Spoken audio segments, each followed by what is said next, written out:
நீங்கள் நீதிமன்றம் தந்திருக்கிற 3 மாத காலத்துக்குள் தேர்தலை நடத்த வேண்டும் என்ற முனைப்பு இருக்கிறது, நாங்கள் வரவேற்கிறோம். ஆனால் காப்போத்த சாதாரணதர பரீட்சை, இங்கே நீங்கள் வரவு செலவு திட்டத்துக்கான விவாதம், இதனை விட நாட்டில் இருக்கின்ற ஈஸ்டர் தினங்கள், சமய நிகழ்வுகள், இவ்வாறானவை எல்லாம் இந்த காலகட்டங்களில் வந்து போகிறது. இதற்குள் இந்த தேர்தலுக்கான பிரச்சாரம் என்பது, இங்கே இருக்கின்ற பலர் தான் அந்தந்த தங்களுடைய இடங்களுக்கு சென்று பிரச்சார பணிகளிலும் ஈடுபட வேண்டும். இந்த திகதி என்பது ஏப்ரல் மாதத்தில் நடத்தப்படுவது என்பதும் ஒரு எங்களை பொறுத்தவரை நான் நினைக்கிறேன் அது ஒரு நெருக்கடியானதாக இருக்கும். இந்த நெருக்கடிகளை நாங்கள் பதிவு செய்கிறோம். தேர்தல் திணைக்களம் அல்லது அரசாங்கத்தினுடைய தெரிவுகளில் திகதிகளில் நீங்கள் கொஞ்சம் பின்தள்ளி போவது பொருத்தமானதாக இருக்கும் என்பது என்னுடைய கருத்தாக நான் இந்த இடத்திலே பதிவு செய்கிறேன்.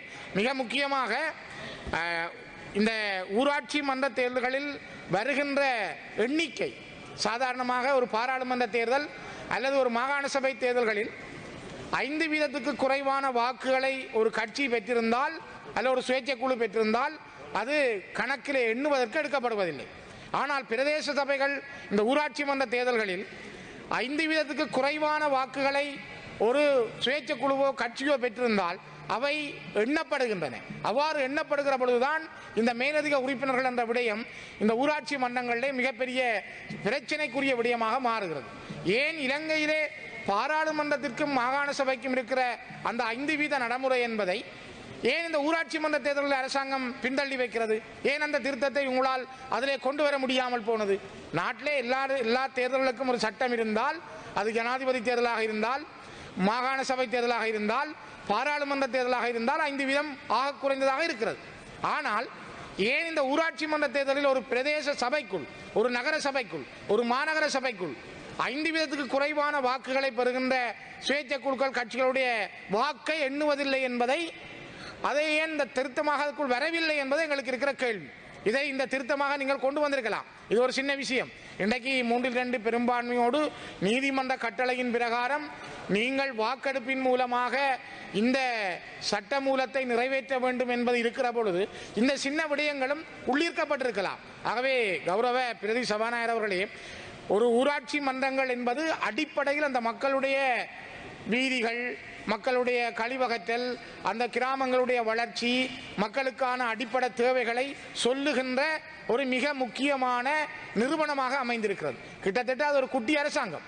அந்த குட்டி அரசாங்கம் என்பது தன்னுடைய அதிகாரத்தை பயன்படுத்தி அந்த மக்களுக்கான பணிகளை சிறப்பாக ஆற்றுவதே இந்த ஊராட்சி மன்றங்களுடைய மிகப்பெரிய கடமை.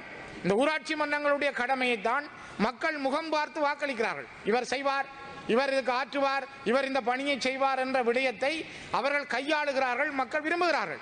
அவர் அடிமட்டத்தில் ஒரு கீழ்மட்ட நிலையிலே இருக்கின்ற அரசியல் தலைவர்களை, ஒரு 3ஆம் நிலை அரசியல் தலைவர்களை உருவாக்குகின்ற ஒரு இடமாகவும் கூட இந்த நிலைமை இருக்கிறது. ஆகவே முக்கியமாக பிரதி சபாநாயகர் அவர்களே, நாங்கள் வலியுறுத்துகின்ற விடயம், இது ஒரு அடிப்படையில் இருக்கின்ற இந்த ஊராட்சி மன்றங்கள் ஏன் கொஞ்சம் அவசரப்படுகிறீர்கள்? நீங்கள் வேட்பு மனுக்களை தாக்கல் செய்வதற்கு தான் 3 மாதங்களை நீதிமன்றம் சொல்லியிருக்கிறது கௌரவ பிரதி சபாநாயகர் அவர்களே. ஆகவே அதற்கு பிறகும் அந்த நாட்களை கொண்டு செல்ல முடியும்.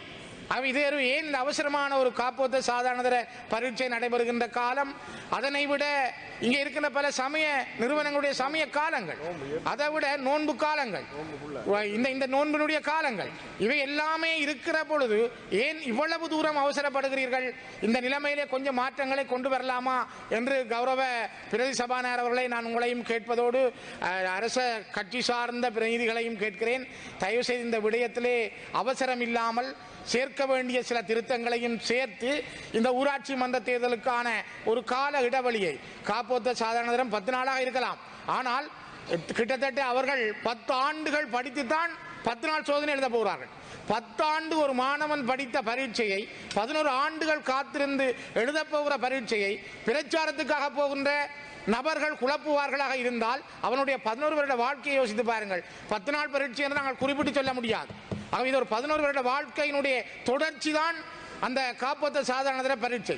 ஆக இந்த பரீட்சையிலே எழுதுகிற மாணவனுடைய மனநிலை, அதில் ஈடுபடுகின்ற ஆசிரியர்கள், உத்தியோகத்தர்கள், இவர்கள் இந்த தேர்தல் காலத்திலே சந்திக்க போகின்ற இடர்கள், இது மிகவும் கடினமானது.